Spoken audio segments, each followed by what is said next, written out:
सभी का स्वागत है आज के इस स्पेशल क्लास में।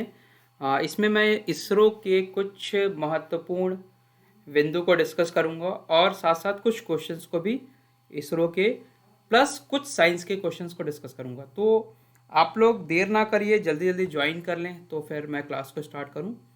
जल्दी जल्दी ज्वाइन कर लें। इंदु जी, नीलम जी, अलका जी, शैलेश जी, मान्या जी और जो जो लोग हैं वो सभी लोग ज्वाइन करें और क्वेश्चंस को हम डिस्कस करेंगे। और आज मैं कुछ कुछ इंपॉर्टेंट पॉइंट भी थ्योरी के पॉइंट ऑफ व्यू से बताऊंगा और प्लस क्वेश्चन की बात करेंगे। ठीक है, तो बस एक दो मिनट में स्टार्ट करते हैं। आप सभी जल्दी जल्दी ज्वाइन कर लें फिर सो दैट आपका नुकसान भी ना हो और हमारी टाइमिंग भी क्वेश्चंस भी हो जाएं। एक क्वेश्चन पूछना है आप लोगों से, आप लोगों की पढ़ाई इस समय कैसी चल रही है? पढ़ाई एक्चुअली मैं आपको एक बार लाइव क्लास लेना चाह रहा हूँ कि कैसे आप पढ़ाई को स्टार्ट करें, क्या करें। टाइम नहीं मिल पा रहा और आपको पता है जैसे ये रिकॉर्डेड होता है तो थोड़ी सी हमें तो प्रॉब्लम होती है। बट लाइव में आपकी क्वेरी डायरेक्ट आती है और उसका डायरेक्ट क्वेश्चन देने में थोड़ा सा वो अलग सा ही एक फील आता है। तो कोई बात नहीं, बट हम स्टार्ट करते हैं अपने इस पार्ट को इसरो के बारे में। अच्छा चलिए, तो स्टार्ट कर दिया जाए। एक बार आप लोग मैसेज करें, स्टार्ट कर दिया जाए क्लास को स्टार्ट कर दिया जाए। जल्दी जल्दी बताइए, क्लास को स्टार्ट कर दिया जाए। चलिए स्टार्ट कर दें। चलिए स्टार्ट करते हैं। तो देखिए, आज मैं आपको जो बताऊंगा इसरो के महत्वपूर्ण बिंदु, कुछ कुछ पॉइंट्स हैं जो आपको ध्यान रखने चाहिए इसरो के बारे में, वो आज मैं आप इस लेक्चर में आपको मैं डिस्कस करूंगा। ठीक है गरिमा जी?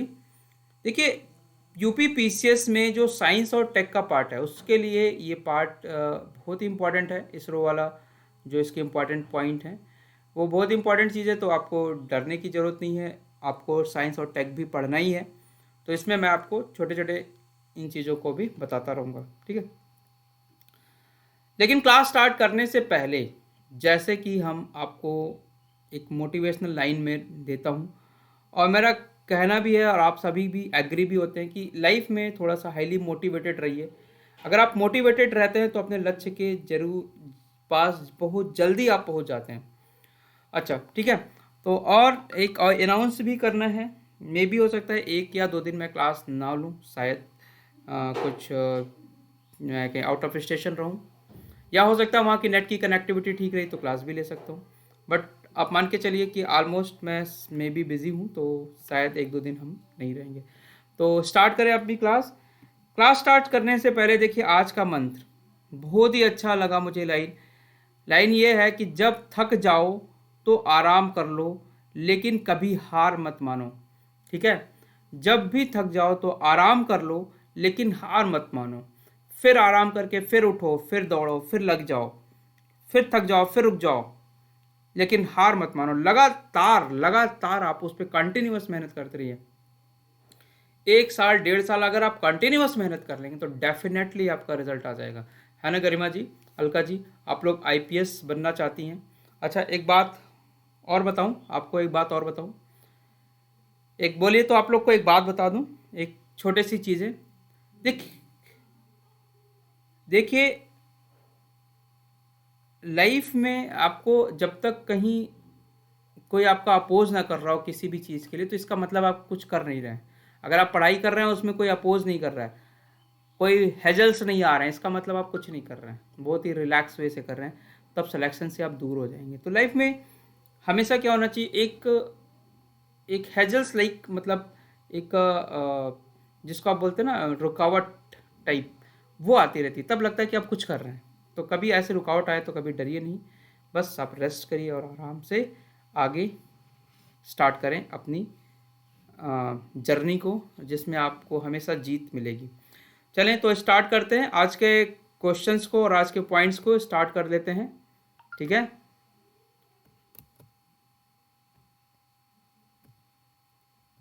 चलिए आज का क्वेश्चंस देखिए। इसरो के बारे में, Indian space Research Organisation Indian space Research Organisation बहुत ही अच्छा। और आपको पता ही है कि इसरो ने वर्ल्ड में इंडिया का काफ़ी नाम कर रखा हुआ है इसरो ने। तो इंडियन स्पेस रिसर्च ऑर्गेनाइजेशन जो है वर्ल्ड में, इंडिया का जो स्पेस रिसर्च ऑर्गेनाइजेशन है वो इसरो के नाम से हम उससे बोलते हैं। और यहाँ पे आप देख रहे होंगे एक GSLV या PSLV, ये GSLV है बेसिकली, आपका PSLV नहीं है। तो GSLV के रॉकेट्स लगे हुए हैं। अच्छा, स्पेस रिसर्च ऑर्गेनाइजेशन जो आपका नाम है, इसमें आपने एक नाम सुना होगा K सिवन। ये वहाँ के हेड हैं और बहुत ही डेडिकेटेड साइंटिस्ट है। और आपने देखा भी है कि जब आपका चंद्रयान, मंगलयान, इन सभी में भी पार्टिसिपेट किया है। और अभी कुछ साल पहले जब एक स्पेस में हमारा चंद्रयान पे ऑर्बिट पे जा रहा था, जो तो वहाँ पे वो हमारा इंडिया का सफल नहीं रहा हुआ था। तो ये काफ़ी इमोशनल होकर रोने भी लगे थे। तो बड़े अच्छे इंसान हैं और अ, मतलब इसरो के हैं, टैलेंटेड हैं और अपने देश के लिए बहुत अच्छा कर रहे हैं। तो इनके बारे में थोड़ा आपको जानना चाहिए। ठीक है, देख लीजिए चेहरा, देख लीजिए K सिवन है ये।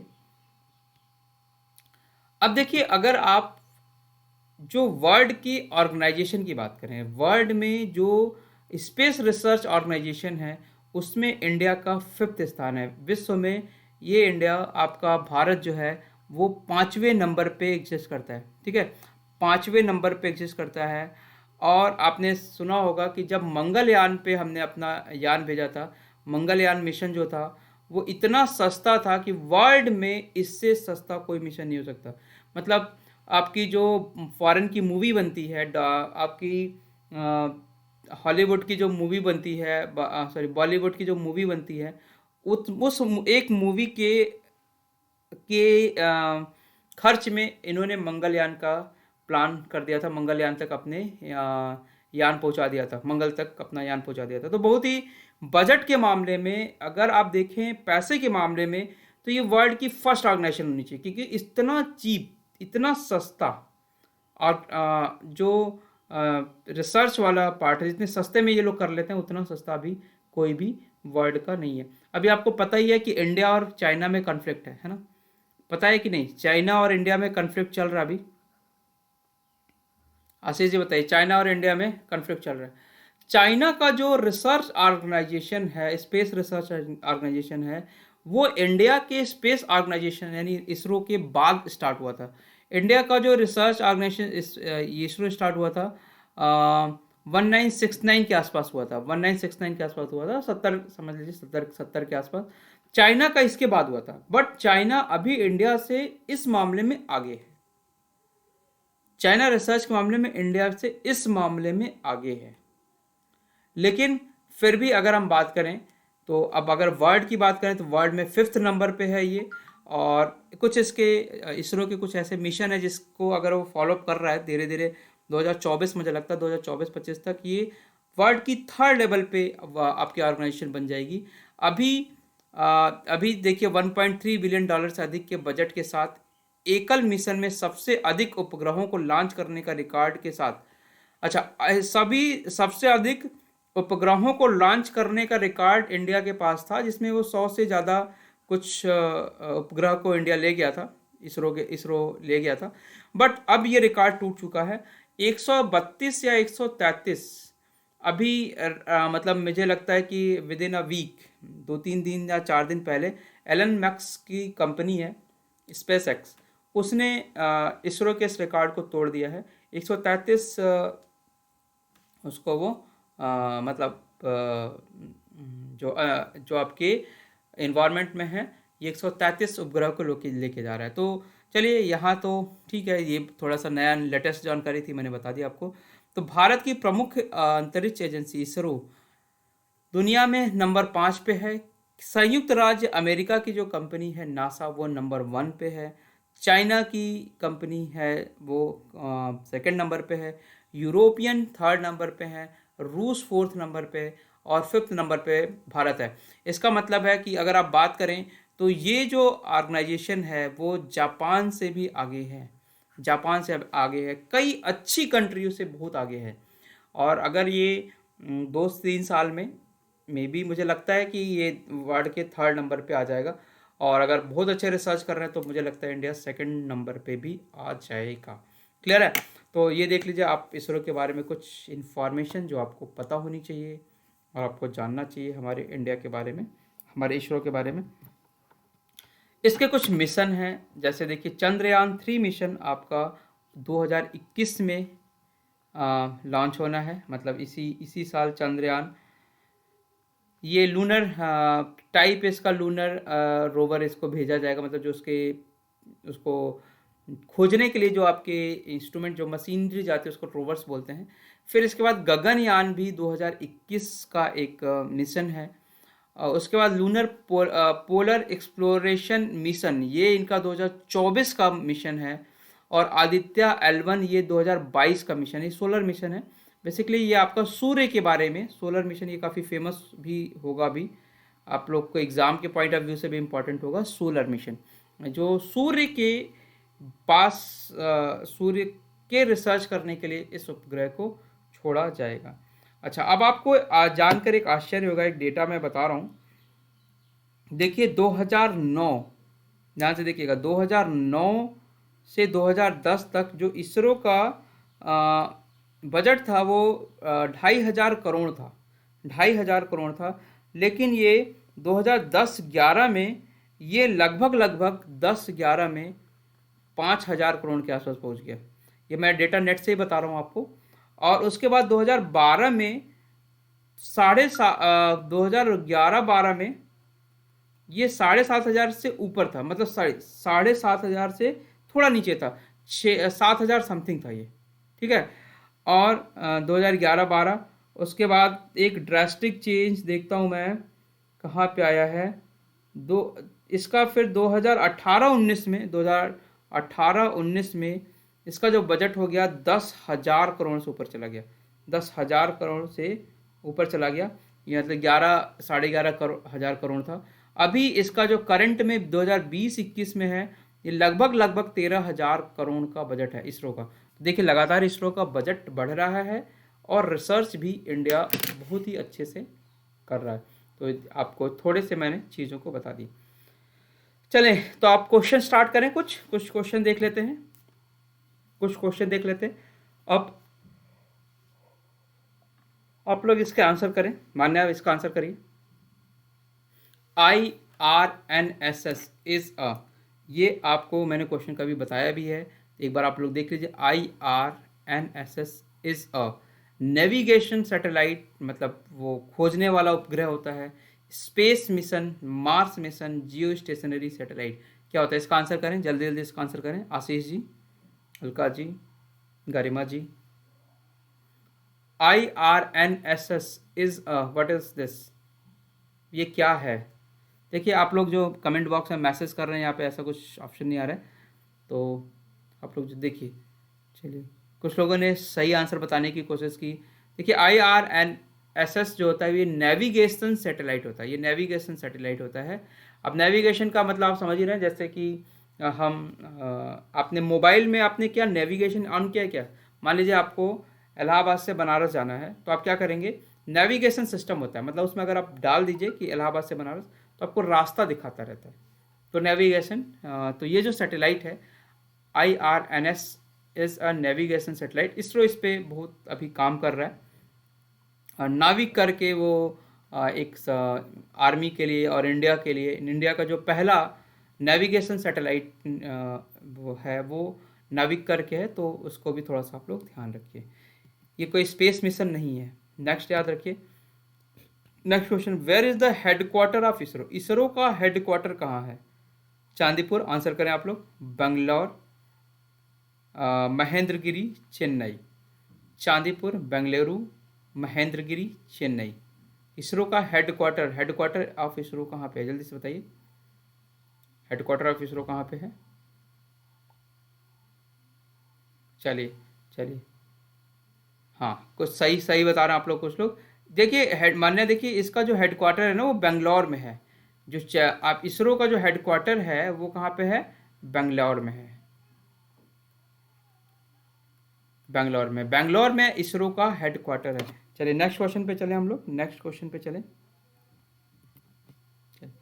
What is the full form of ASLV? आपने पढ़ा है ना GSLV। GSLV से तो LV से तो सभी परिचित होते हैं। PSLV पोलर सैटेलाइट व्हीकल्स होता है। GSLV जियो स्टेशनरी सैटेलाइट व्हीकल्स होता है। और ये एक होता है ASLV। तो ये कौन सा सैटेलाइट होता है, इसका नाम बताइए। एगुमेंटेड सैटेलाइट लॉन्च व्हीकल, संवर्धित सैटेलाइट लॉन्च वाहन, automatic satellite launch vehicle, aerospace launch vehicle, area satellite launch vehicle. बताइए ASLV क्या है ये? ASLV आंसर करें, आप लोग आंसर करें। ये है आंसर आपका होगा, इसका आंसर होगा ए, एग्यूमेंटेड सैटेलाइट लॉन्च व्हीकल, मतलब संवर्धित सैटेलाइट लॉन्च वाहन। ये सैटेलाइट लॉन्च वाहन तो है, लेकिन कौन सा? संवर्धित एग्यूमेंटेड सैटेलाइट लॉन्च वाहन है ASLV। क्लियर है? ASLV क्या है? Augmented satellite launch vehicle. चलिए नेक्स्ट क्वेश्चन करते हैं। नेक्स्ट बहुत इंपॉर्टेंट क्वेश्चन, वन डे में आने वाला क्वेश्चन, PCS में भी पूछा जाने वाला question. Which who was the India first man और वुमेन इन स्पेस? इंडिया का वो कौन सा आदमी था या औरत थे, वुमेन्स थे, जो स्पेस में पहली बार गए थे? राजेश शर्मा, राकेश शर्मा, कल्पना चावला, सुनीता विलियम्स। जल्दी जल्दी नाम बताइए, जल्दी से नाम बताइए इसका, जल्दी से नाम बताइए इसका। राकेश शर्मा, राकेश शर्मा बहुत सही आप लोगों ने आंसर दिया। राकेश शर्मा इंडिया के फर्स्ट पर्सन थे जो स्पेस में गए थे, राकेश शर्मा। और इन्होंने वहाँ से एक गाना गाया था शायद कि सारे जहाँ से अच्छा हिंदुस्तान हमारा। इनसे यहाँ के प्राइम मिनिस्टर ने पूछा था कि आपको भारत कैसा लग रहा है, तो उन्होंने ये चीज़ वहाँ से स्पेस से बताई थी उस समय। 72 के आसपास की ये घटना है। नेक्स्ट देखिए, अब ये स्पेस से हटके थोड़ा सा क्वेश्चन है, इसकी बात बताते हैं। Name an inert diatomic gas. ध्यान से क्वेश्चन पढ़िए। एक अक्रिय डाई एटॉमिक गैस का नाम बताइए जो ना तो दहनशील है और न ही दहन में मदद करती है। Name an inert diatomic gas which is neither combustible nor help in combustion. ना तो जलती है ना जलने में मदद करती है, और दूसरी चीज़ वो इनर्ट होनी चाहिए, और तीसरी चीज़ वो गैस होनी चाहिए। जल्दी जल्दी आंसर करें। पहला ऑप्शन है, आंसर आप लोग करते रहिए, कार्बन डाइऑक्साइड, हाइड्रोजन, नाइट्रोजन और none of the above. Carbon dioxide, hydrogen, nitrogen, none of above. चलिए इसका आंसर करें आप लोग जल्दी से। देखिए इसका आंसर होगा, ऑप्शन होगा सी, नाइट्रोजन। ऑप्शन क्या होगा? सी होगा, क्योंकि नाइट्रोजन जो होता है वो इनर्ट नेचर का होता है, वो किसी से रिएक्ट नहीं करता। और नाइट्रोजन डायटॉमिक भी है, हाइड्रोजन भी डायटॉमिक है, लेकिन वो इनर्ट नहीं होता। कार्बन डाइऑक्साइड आपका ट्राइएटॉमिक है। ट्राइएटॉमिक डायटॉमिक का मतलब होता है जितने उसमें एटम हो, जैसे CO2, तो इसमें कितने O होंगे? 2। कार्बन कितने होंगे? 1। तो ये क्या हुआ? ट्राई हो गया, 3। इसमें हाइड्रोजन कितने हैं? 2, तो इसको क्या हुआ? ये डाई हो गया। अगर मैं लिखूं हीलियम, तो ये क्या होगा? मोनो एटॉमिक, मतलब एक ही है। तो डाई, ट्राई, टेट्रा, ये इसी से आता है। ठीक है, तो इनर्ट गैस हो और ना तो जले और न जलने में हेल्प करे, तो उसका नाम क्या होगा? Nitrogen.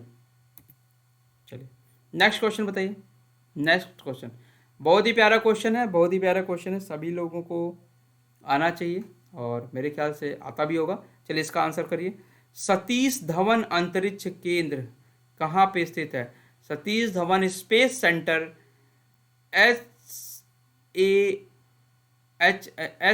SHAR is situated at Bangalore, Mahendragiri, Ahmedabad, Sriharikota.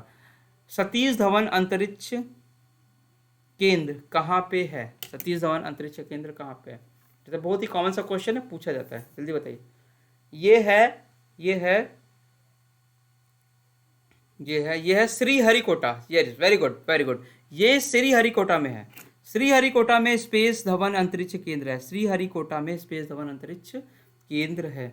अच्छा, आपको मैं इसरो के बारे में बता दूं, जब इसरो स्टार्ट हुआ था तो हमारा देश बहुत अमीर देश नहीं था, मतलब पैसे की बहुत प्रॉब्लम थी।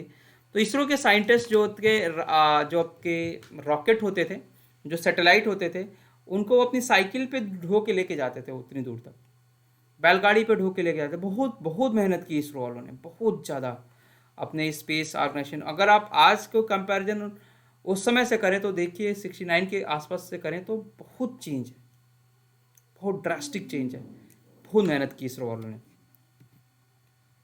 Name a gas, next question, next question, name a gas which is use in the manufacture of वनस्पति घी, अल्कोहल एंड अमोनिया। एक गैस का नाम बताइए जिसका उपयोग वनस्पति घी, शराब और अमोनिया को बनाने में होता है। Name of the gas which is use in the manufacture of वनस्पति घी, जल्दी से बताइए। हाइड्रोजन, ऑक्सीजन, प्रोपेन, ब्यूटेन, जल्दी से नाम बताइए। ऑक्सीजन, हाइड्रोजन, प्रोपेन, ब्यूटेन, जल्दी से बोलिए, बोलिए, आंसर करिए।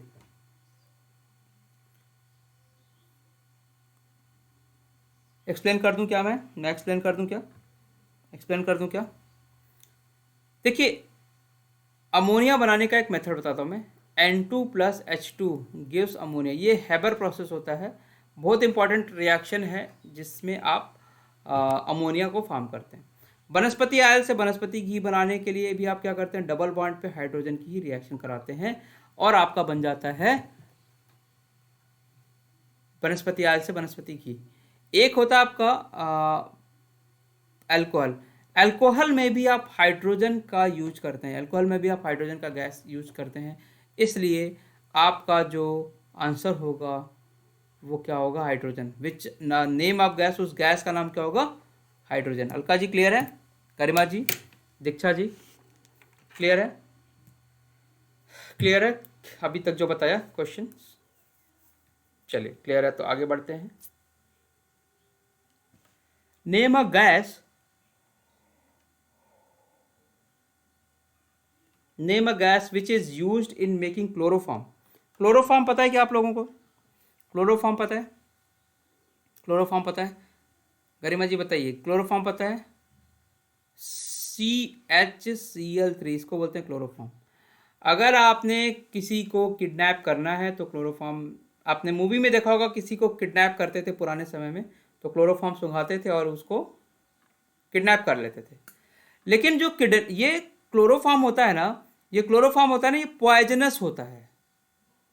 अगर फ्रेशली प्रिपेयर्ड आपने क्लोरोफॉर्म नहीं लिया, बहुत पुराना हुआ है, तो इसमें क्लोरीन रहने की संभावना होती है, क्लोरीन गैस रहने की पूर्ण रूप से संभावना होती है। और ये जो क्लोरीन गैस है, ये जो क्लोरीन गैस है पॉइजनस होती है।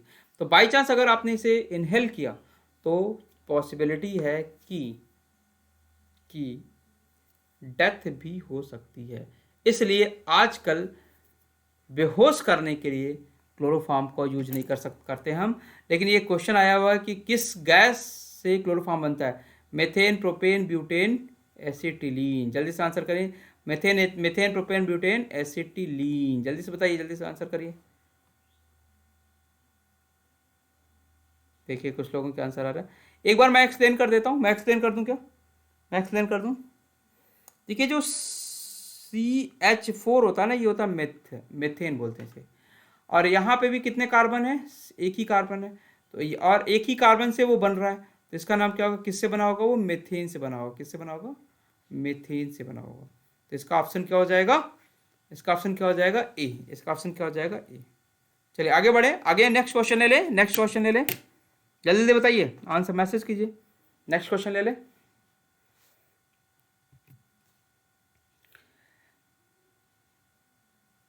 बहुत ही अच्छा question. Name a gas used in high speed photography. High speed photography के लिए कौन सी गैस यूज होती है?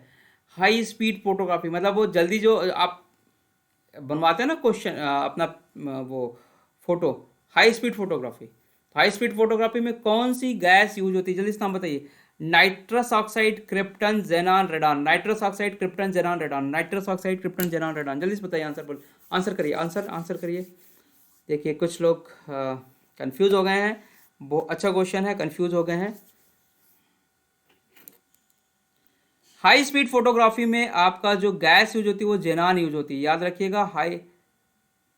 आपका क्रिप्टन यूज होता है, क्रिप्टन, जेनान नहीं, क्रिप्टन। हाई स्पीड फोटोग्राफी में आपका क्रिप्टन यूज होता है। हाई स्पीड फोटोग्राफी में आपका क्रिप्टन यूज होता है, ठीक है। हाई स्पीड फोटोग्राफी में आपका क्रिप्टन यूज होता है।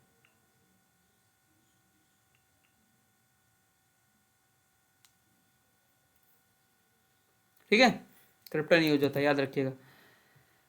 नेक्स्ट देखते हैं, name of a gas which is separated from air by passing an electric current through water.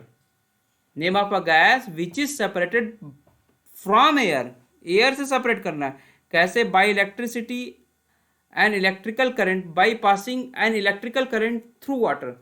Water में इलेक्ट्रिसिटी पास ऑन करने के बाद जो गैस निकलेगी जिससे आप सेपरेट करेंगे, उसका नाम बताइए।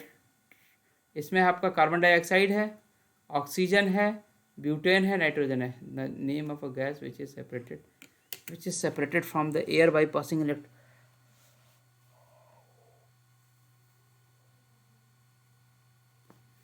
मेरे ख्याल से इसका आंसर ऑक्सीजन होना चाहिए, क्योंकि आप जब इलेक्ट्रिसिटी पास ऑन कराते हैं तो आपका ऑक्सीजन गैस निकलती है, मतलब H2 और O2 गैस निकलती है। तो मेरे ख्याल से ऑक्सीजन होना चाहिए, हाइड्रोजन का ऑप्शन नहीं दिया हुआ है इसलिए ऑक्सीजन होगा। बट फिर भी एक बार इसको एक बार आप, मतलब मैं 99% तो श्योर हूँ कि ऑक्सीजन ही होगा। बट ये क्वेश्चन तो, एक गैस का नाम बताइए जो पानी के माध्यम से एक विद्युत प्रवाह पारित करके हवा से अलग हो जाती है। हाँ ठीक है, ऑक्सीजन ही होगा, ऑक्सीजन ही होगा, 100% ऑक्सीजन ही होगा, ठीक है, ऑक्सीजन ही होगा। चलिए नेक्स्ट क्वेश्चन ले लें, क्या नेक्स्ट क्वेश्चन ले लें, नेक्स्ट क्वेश्चन ले लें।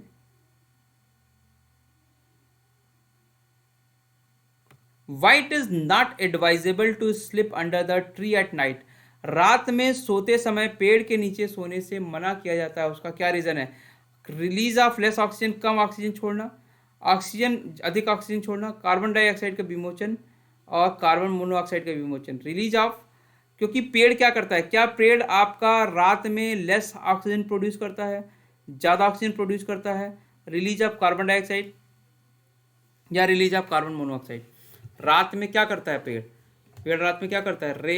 पेड़ रात में कार्बन डाइऑक्साइड को रिलीज करता है, पेड़ रात में कार्बन डाइऑक्साइड को रिलीज करता है, इसलिए रात में पेड़ के नीचे सोने से मना किया जाता है। हालांकि अब तो कोई पेड़ के नीचे नहीं सोता है, लेकिन शायद आप लोगों को ध्यान हो, अगर बचपन में अगर आपने दादा दादी के साथ या नाना नानी के साथ खेले होंगे तो, जैसा हम लोग तो बाहर सोए हुए हैं, मतलब घर से बाहर सोए हुए हैं, तो मे बी अगर आप लोगों भी सोए हैं तो ध्यान रखिए कि पेड़ के नीचे मना किया जाता था सोने से, बिकॉज वहाँ पे कार्बन डाइऑक्साइड गैस पेड़ आपका रिलीज करता है नाइट में, ऑक्सीजन नहीं लेता, ऑक्सीजन रिलीज नहीं करता। लेकिन मॉर्निंग में आपने देखा होगा, अगर गांव में चले जाइए धूप होती रहती है, लोग पेड़ के नीचे सोते हैं, तो आराम से पेड़ बहुत ही सफिशिएंट अमाउंट में ऑक्सीजन देता है जो आपके स्वास्थ्य के लिए अच्छा है। तो आप दोपहर में सो सकते हैं, बट रात में एडवाइस नहीं दिया जाता। आगे चलें, आगे चलें, आगे देखिए, ये क्वेश्चन का नाम बताइए, आगे क्वेश्चन का नाम बताइए। अलका जी ये क्वेश्चन आप कर लेंगी, दीक्षा जी, गरिमा जी, रुचि जी।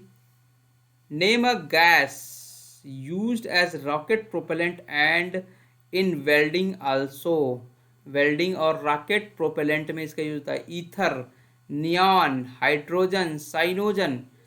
Ether, neon, hydrogen, cyanogen, ether, neon, hydrogen, cyanogen. जल्दी जल्दी आंसर करें, जल्दी जल्दी आंसर करें, आप लोग जल्दी जल्दी आंसर करें, मेरे ख्याल से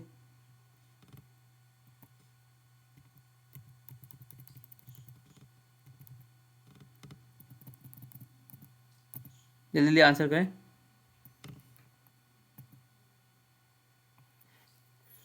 रॉकेट प्रोपेलेंट में यूज होता है, ये साइनोजन यूज करते हैं हम रॉकेट प्रोपेलेंट में। ये सारे क्वेश्चन आए हुए हैं, ये प्रीवियस ईयर के आया हुआ क्वेश्चन है, ध्यान रखिएगा। किस गैस को यूज करते हैं रॉकेट प्रोपेलेंट में? साइनोजन। साइनोजन को आप यूज करते हैं एज अ रॉकेट प्रोपेलेंट। ये इस चैप्टर का नहीं है, अगर आप करना चाहते हैं तो देख लीजिए कि आपका एवरेज हार्ट बीट, आपको पता है कि डॉक्टर आपको हार्ट बीट यहाँ से मेज़र करता है, 72 बार नाड़ी धड़कनी चाहिए, तो ये सब डिस्कस करने की ज़रूरत नहीं है।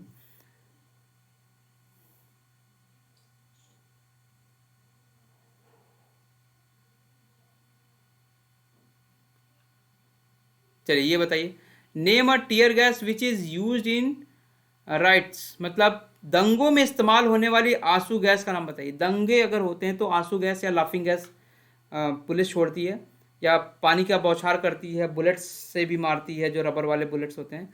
तो उसमें कह रहा है कि name a tear gas which is used in rights, मतलब दंगे में होने वाले, इस्तेमाल होने वाले आंसू गैस का नाम बताइए। Ethylene, krypton, C S gas होती है, नाइट्रस ऑक्साइड।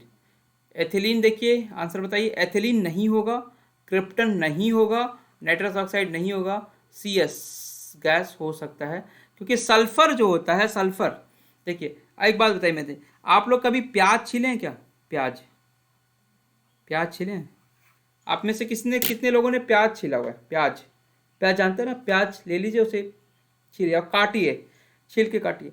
तो प्याज छीलने पे आपके आंखों में आंसू आते हैं, प्याज छीलने पे आपके आंखों में आंसू आते हैं।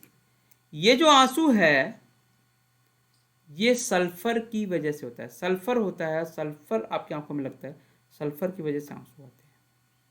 तो ये सी एस गैस होती है जो आपके इसमें यूज कराते हैं। क्राशियो disease is caused by the deficiency of which of the following, ये बताएंगी गरिमा जी। गरिमा जी जल्दी जल्दी आंसर बताइए। विटामिन, प्रोटीन, फैट, मिनरल, जल्दी जल्दी बताइए। Very good Garima ji, very good very good. Kwashiorkor disease निम्न में से किसकी कमी के कारण होता है? विटामिन, प्रोटीन, वसा, फट, खनिज। क्वासिको डिजीज किसकी कारण होता है?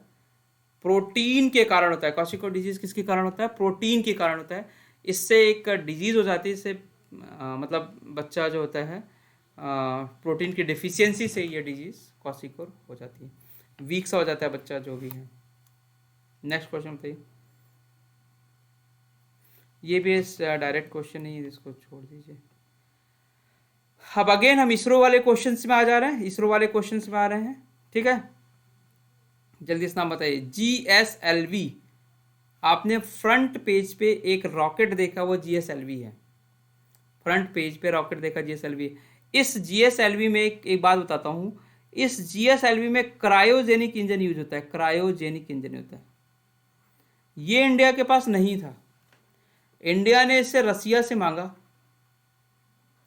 रसिया इंडिया का बहुत क्लोज फ्रेंड था, लेकिन अमेरिका ने रसिया पे प्रेशर डाला कि इंडिया के पास, क्योंकि आपको पता है कि स्टार्टिंग में कुछ समय पहले की बात की जाए तो रसिया अमेरिका जो है वो पाकिस्तान के ज़्यादा क्लोज हुआ करता था। तो अमेरिका जब इसके लिए क्रायोजेनिक इंजन की ज़रूरत हुई तो रसिया रेडी हो गया था, बट अमेरिका के दबाव में रसिया ने नहीं दिया। फिर इसलिए हमारा GSLV से रिलेटेड जो प्रोजेक्ट था वो डिले हो गया एटलीस्ट 2 साल तक।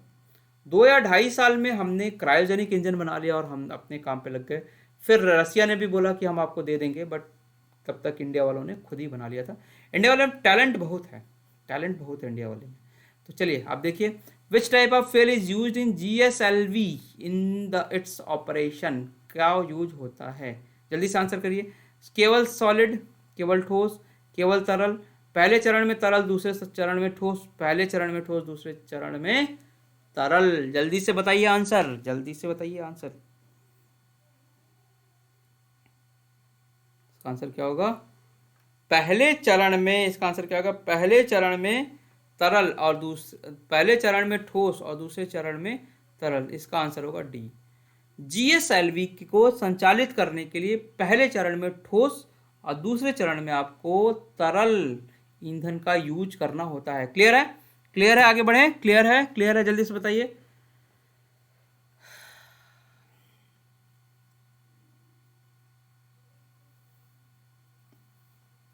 चलिए नेक्स्ट क्वेश्चन करते हैं। भारत का पहला प्रायोगिक उपग्रह प्रक्षेपण यान कौन सा था? सबसे पहला प्रायोगिक उपग्रह प्रक्षेपण यान कौन सा था? ASLV, GSLV, SLV3, इनमें से कोई नहीं। ASLV, GSLV, ASLV3, SLV3 and इसमें से कोई नहीं। जल्दी से इसका आंसर करें। एक बार मैं बता देता हूं, इसको याद ही करना है आपको। ये SLV3 जो है ये आपका पहला first experimental satellite launch vehicle था। जी SLV3 जो होता है first experimental satellite launch vehicle था। नेक्स्ट क्वेश्चन देख लीजिए। विच ऑफ द फॉलोइंग, क्वेश्चन है आपका सॉरी, उस गैस का नाम बताइए जिसका उपयोग प्रशीतन मतलब होता है रेफ्रिजरेशन में और अग्निशमक यंत्र में किया जाता है। Nitrogen, hydrogen, carbon dioxide, methane. Nitrogen, hydrogen, carbon dioxide, methane. जल्दी से इसका नाम बताइए। रेफ्रिजरेटर में आप यूज करते हैं इस गैस का, रेफ्रिजरेटर में आप इसका यूज करते हैं और फायर एक्सटिंग्विशर में भी इसका यूज करते हैं जब आपको आग बुझाना होता है। फायर एक्सटिंग्विशर में भी इसका यूज करते हैं। चलिए इसे आंसर बताइए। चलिए देखिए, कुछ लोगों के आंसर आ गए, कुछ लोगों के आंसर आ गए। मैं आपको बताता हूँ। जो कार्बन डाइऑक्साइड है ना, जो कार्बन डाइऑक्साइड है, इसी का यूज आप रेफ्रिजरेटर में करते हैं और फायर एक्सटिंग्विशर में करते हैं। कार्बन डाइऑक्साइड का यूज आप रेफ्रिजरेटर और फायर एक्सटिंग्विशर में करते हैं। ठीक है। अब एक नेक्स्ट क्वेश्चन है, बड़ा अच्छा क्वेश्चन है। विच of the following is not true about Indian space research, मतलब इसरो के बारे में इनमें से कौन सा कथन सही नहीं है। ठीक है। The first satellite launch in India was Aryabhata. Very, बहुत ही अच्छा आंसर भी है। सबसे पहला जो सैटेलाइट लॉन्च हुआ था इंडिया में वो आर्यभट्ट ही था। इसमें हमने थोड़ी सी रसिया की हेल्प ली थी, बट ओवरऑल अच्छा ही था। हमने अपनी कंट्री का आर्यभट्ट, याद रखिएगा, आर्यभट्ट एक गणितज्ञ था, इन्हीं के नाम पे हमारा सेटेलाइट था। इसको मैं एक्सप्लेन ही करता रहता हूँ, एक्सप्लेन करता रहता हूँ, आपको समझ में आ जाएगा। आप देख लीजिए बस। नॉट ट्रू कह रहा ना, नॉट ट्रू कह रहा। Great scientist doctor Vikram Sarabhai is known as the father of Indian space research. बहुत इंपॉर्टेंट चीज़ है। इंडिया के स्पेस रिसर्च के जो फादर बोले जाते हैं वो विक्रम साराभाई बोले जाते हैं। डॉक्टर विक्रम साराभाई, विक्रम साराभाई। तो विक्रम साराभाई केंद्र भी है आपका। इसरो वाज सेटअप इन 1962। मैंने अभी आपको बताया कि इसरो का जो सेटअप था वो 1969 में हुआ था, यानी 70 के आसपास हुआ था। तो ये ऑप्शन गलत है, ये ऑप्शन गलत है। ISRO reports to department of space India. हाँ, ये आंसर भी सही है, ये आंसर भी सही है। तो आपका सिर्फ एक ही आंसर गलत है कि इसरो का जो स्थापना हुआ वो 1962 में हुआ। नेक्स्ट क्वेश्चन ले ले। आशीष जी बताइए आप।